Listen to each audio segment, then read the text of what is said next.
The two were seen at two Milwaukee bars on April 1st, 2024, on a first date. Less than 24 hours later, Robinson's severed leg was found at Warnemont Park in Cudahy. In the days that followed, other human remains were later found in the area of 30th and Walnut, just blocks from where Robinson's car was found torched on the morning of April 2nd.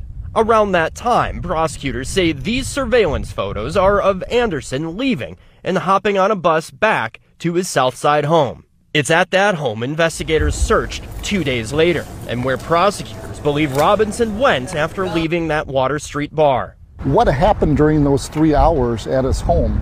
Those are the questions that no one knows right now, and this jury trial is going to help us figure out what happened here. The trial's likely to feature a lot of technical information, GPS, cell phone data, detailed scientific evidence. The state has